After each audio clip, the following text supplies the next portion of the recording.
When they're feeding the dead to the living, you know the end is near. Check out this death chamber, this washing machine. They call it aquamation, where they liquefy the dead and then dump the remains down the drain to be recycled into the municipal water supply. And so people are drinking it, they're showering in it, they're doing their laundry in it, and this is happening in most states across the country. In most major cities, they're recycling dead people and feeding it to the living. What does that mean exactly? And they're grinding up the bones into powder. They call this calcium phosphate, which is going to be used for food processing, undoubtedly. Maybe in your vitamins. And so what are the implications when people start eating dead people, like cannibalism? Is there going to be kuru running around out there? Mad cow disease? What about in a spiritual sense? What is that like when you're eating and drinking dead people? Of course, they're spraying this on the food supply. Irrigation. They're using dead people as compost, and people are drinking it. So what does that mean? What does that feel like? Ladies and gentlemen, obviously this is another satanic ritual that's being performed before our very eyes. And essentially people are being raped by this death juice as they're forced to drink it. Talk about drinking the Kool-Aid. Now they're drinking dead people in the major cities. That's why they're all crazy in these big cities. They're drinking dead people, and they don't even know it, for the most part. And they keep finding human DNA in the food supply. What do you think that's all about? It's probably not just aquamation, but they're probably grinding babies and who knows what else in these meat processing plants so that people will eat human flesh without even knowing it. That's how these cult members get their kicks, ladies and gentlemen, quite literally. So aquamation has been around for about 10 years now, and it's spread to nearly every state and every major city because they're running out of space, they say, in the cemeteries. They just can't build a new one outside of town, so they're going to liquefy you. And it's like the movie The Matrix. How long before people end up in pods like this, connected to the Matrix? Probably sooner than you think, ladies and gentlemen. We're well on our way to transhumanism and assimilation. But this is some scary technology, because this can be deployed in all sorts of different ways, and people can disappear and just end up down the drain. Don't ask us what the video guy is doing on vacation. So there's all sorts of different models and all sorts of different types according to the reports. There's the hardcore hydrolysis, and then there's the soft hydrolysis. And the difference is the temperature and the time it takes to dissolve a body. It can take between 3 hours and 8 hours. So imagine you've got a laundromat like this somewhere. How many people can disappear in a day in a laundromat just like this with these types of washing machines? Undoubtedly, we'll be seeing facilities like these connected to the quarantine camps in the beginning. Of course, after a while, they just won't care anymore, and you'll start seeing the smokestacks coming from these quarantine facilities saying it's for your protection. But obviously, if we're to the point where we're liquefying the dead and feeding it to the living and calling it organic or environmental, you know these people on television have gone mental, that these people in the cities have gone mental, and it's just, without a doubt, talking to these people is useless. They don't want to hear the facts. They don't want to hear the truth. They're always going to spin it like liberals and call it for your protection. Call it your imagination. These crazies will call you crazy and say, this is perfectly fine. This is perfectly natural. This is science. Look at that. They got no problems putting the bones into a meat grinder, putting it into a bag, and saying, oh, we got some calcium phosphate. It's no longer human remains anymore. These are just chemicals. And so they're going to end up in the food supply. They're going to end up as fertilizer. And people are drinking this right now. And again, what kind of effect does this have when you drink something like this? When you drink wine, I mean, you get drunk, right? What happens when you're drinking this type of juice? You hear about the cult members drinking the adrenochrome. What about the average sheeple that's being fed this death juice? What does that do to them? Obviously, it turns them into zombies. Obviously, these people are going to be vibrating at a different frequency, at a very low frequency. But you just can't imagine dumping this into the water supply. But they do. You've heard of the expression from crap to tap.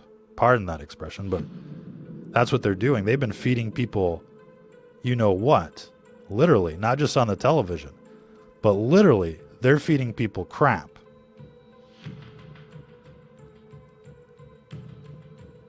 And they've been doing this for years.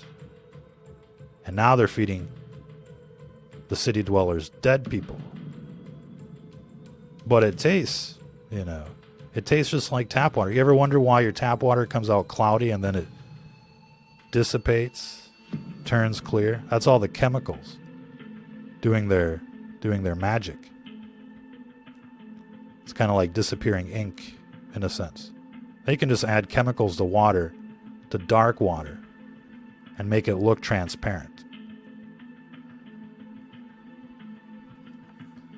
But that's besides the point. You don't even want to know what you're drinking out of the tap water.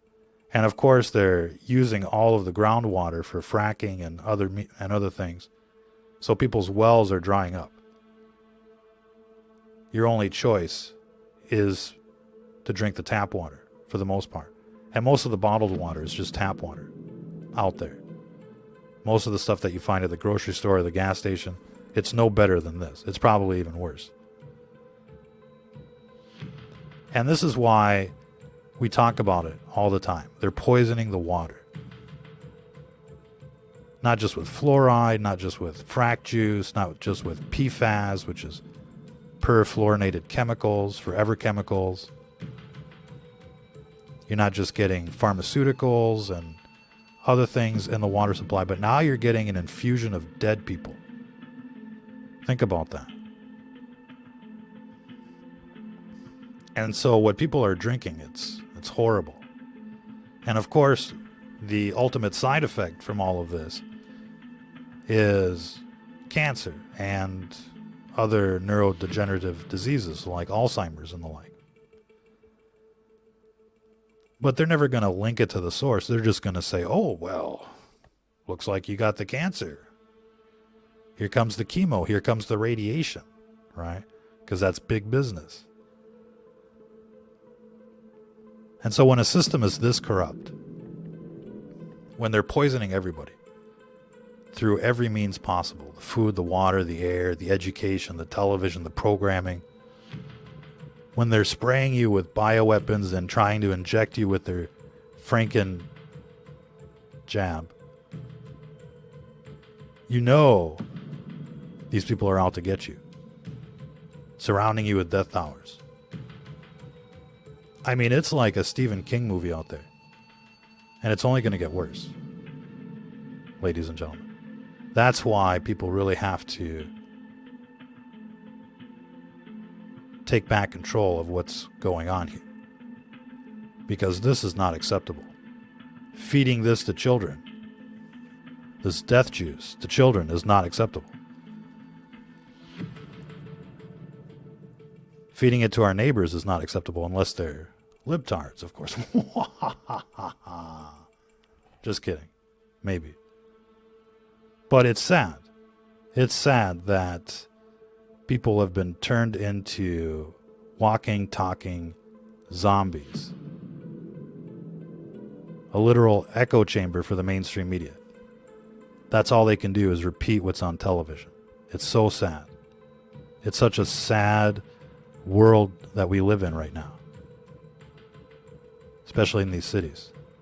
Nature still retains its beauty, but as soon as you start talking to people from the cities, as soon as you start talking to people that watch the television, you know there's something wrong, terribly wrong with these people. And there's no helping them. And so it's a sad situation. It's a very sad situation, but there needs to be a reset. We need to take back control of this world, ladies and gentlemen. And it looks like this pandemic is the perfect opportunity. And so undoubtedly things are going to change rather quickly in the next few months. But we're expecting things to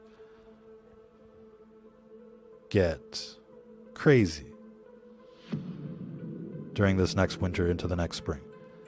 Now, you guys are going to want to follow the Telegram feed the best you can, because that's where a lot of the action is. Be sure to get the desktop version, because we're getting a lot of reports of interference from the Beast system. And so they're managing to shadow ban some people that still have the app from the App Store. If you got Apple, you're kind of stuck with that app unless you get the jailbreak version. But essentially, you're going to want to get the desktop version. Check out the Telegram every day. Best news stories from the internet are going to show up there. And we're going to keep pumping out broadcasts as much as we can. They're going to show up on the Rumble and the BitChute. And sometimes BitChute has, issues like playing because of the way it's set up. It's kind of like a blockchain. And so sometimes there's not a peer in the peer-to-peer network. So we also upload to Rumble usually about an hour after we upload to Telegram. So once you see a video show up on Telegram, then it'll show up on Rumble and BitChute within an hour. And so be sure to subscribe to those pages in the worst case scenario so that you can see the broadcast of the day. We're going to be doing a pretty graphic broadcast on what's happening in Afghanistan, more than likely later today. And we'll be back on Monday, or probably Sunday, with another broadcast as well for this crowd. But it's going to get real out there. You know the end is near when they're liquefying the dead and feeding it to the living. Till the next time, ladies and gentlemen, if you're listening to this, you are the resistance.